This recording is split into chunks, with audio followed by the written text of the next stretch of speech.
Raegan Sealy, everybody! Huge round of applause. Excellent. Are we having a good night? You did not cheer again. What is your name? Vicky. Okay. All right, Vicky. What's up? Oh, come on. What's wrong? Come up here. Go on. No, don't, because I'll look silly. Okay. What I want you to do, Vicky, is can you just stand up for me? Don't worry, I'll do it with you. There we go. Right. Now, Vicky hasn't been enjoying herself. So what we need to do is Vicky is going to pretend she's enjoying herself and she's going to start us off with the clapping. And then we're all going to join in with Vicky, okay? Vicky, you're up for that? Yep, definitely. You were born ready for this. Okay, you know how it works? You sort of lift your right hand and your left hand, you just smack them together. Go on, I dare you. That's it. That's it, okay. Please welcome to the stage, Spence! Is everyone having a good time? Yeah? I have to say, this is really exciting for me, because I'm losing my stand-up virginity to you guys, so this is fantastic. Beforehand, it was like a first date. I was agonising over what to wear. I was going to wear a suit and tie, because I wanted to be smart, but I also wanted to emulate my favourite comedian, David Cameron. But I'm a fresher, so this is my first year, and I have to say I'm really enjoying Leicester. I'm loving it. It's exciting. But to be honest, anywhere outside of my home village is exciting, because I live in the arse end of nowhere. Nothing happens in my village, you know. I think the only thing that actually happened was when our bus into town was exchanged for a double-decker. People didn't know what to do. There was panic in the streets. People were rioting. What is this abomination? People were crying. Truly, this is the end of days. A woman next to me had a heart attack and died. But yeah, no, Leicester's exciting though. Where I come from, we travel everywhere by horse and cart, and we ride on swans. So it's great. I'm learning what cars are. I'm learning what phones and computers can do. It's a very exciting time to be here. But I'm loving meeting everyone as well, like people on my course and people I'm living with. But it's not just me, right? You do meet some odd ones. I was in Freshers. I was on my way back from a club, and I was sat on a bus, double-decker as well, so I was on the top floor. And there were these two guys behind me, and this is their genuine, word-for-word conversation. So, how are your flatmates then? Yeah, no, not too bad, mate. They're pretty good. I was the last one to arrive at my flat, and they were playing a drinking game. Catch the knife. Anyway, for those of us who hadn't played the drinking game Catch the Knife, he proceeded to explain the rules to us. Basically, the winner is the last one to draw blood. It gets better. And the drunker you get, the harder it is to catch the handle. That sounds mental. That sounds legitimately insane. I'm lucky with my flatmates. I live with a bunch of lovely, normal, wonderful guys. And a guy from Nottingham. Gun capital of the country. Brilliant. We don't play catch the knife, we play catch the bullet. But catch the knife. I tell you what, I'd love to see that in the 2012 Olympics. Wouldn't that be brilliant? And hey, even if your phone, it wouldn't accept the word Paralympics. I have a slightly prejudiced phone.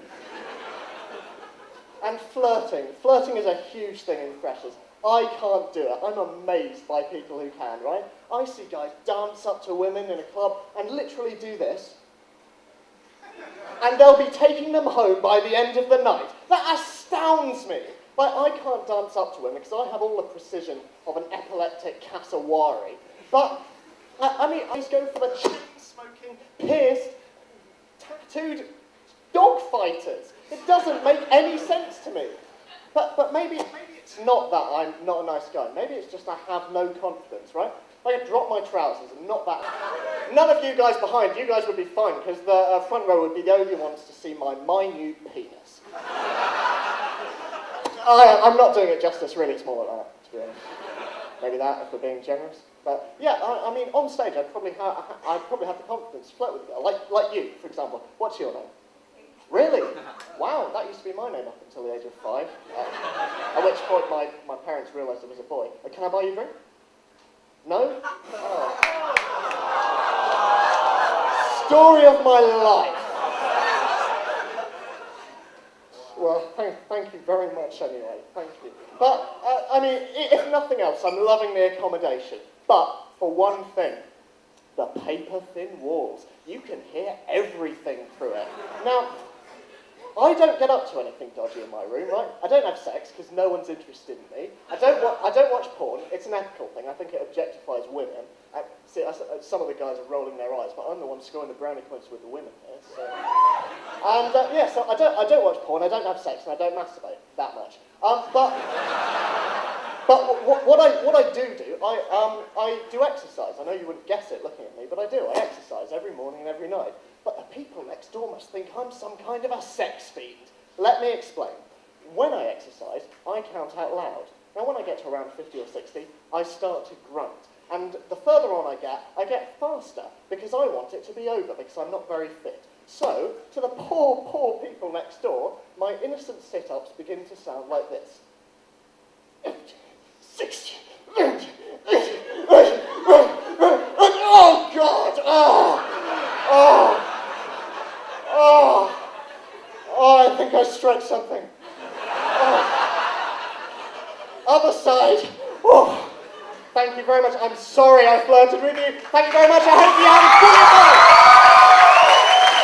It's Spence, everybody! Oh, that was excellent. Talking about exercise, and as you can probably tell, I've got loads of material about exercise. Who wouldn't let Ed buy them a drink? Who was it? Oh no. Vicky! Vicky! My next line was going to be, Vicky, you're off the hook, because there's a new person to bully, but you have let me down. Get back up. Okay, I want you to repeat after me. I, Vicky, will let Ed Spence buy me a drink. Excellent. Everyone give her a round of applause. I just got one question for you there, Vicky. Did I say you could sit down?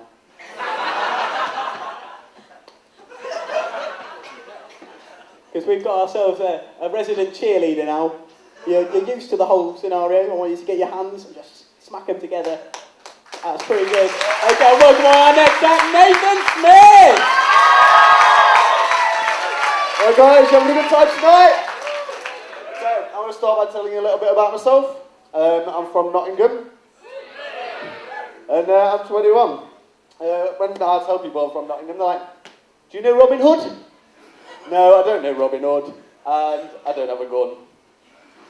I've left it at home. But no, when I was growing up, I tell you, it was really tough. All the kids on my estate, they used to cover me in chocolate, cream, and put a little fucking cherry on top of my head. I tell you, life was tough in the ghetto.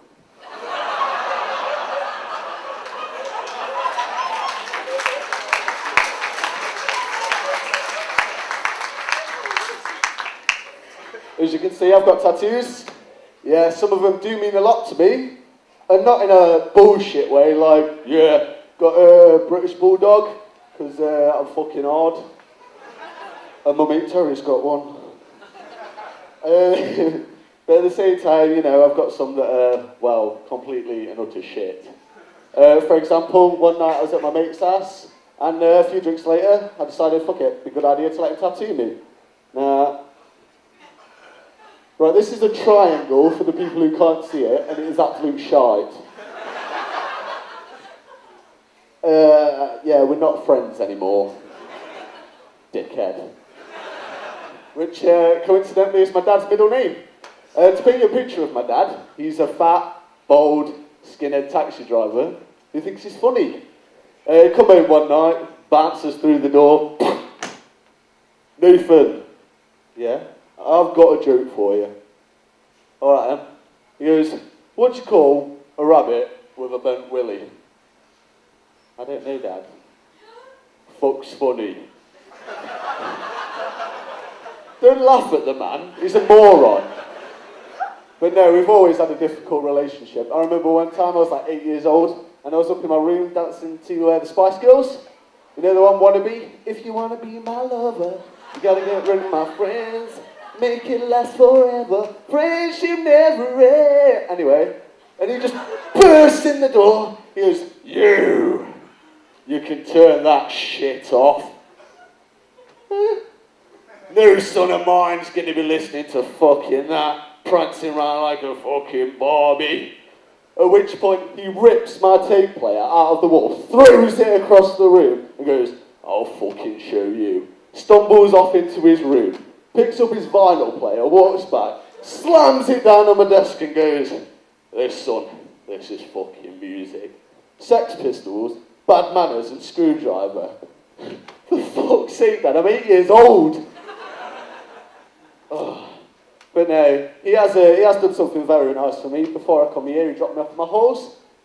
And as he dropped me off, he gave me one of them one-tap man-pat hugs.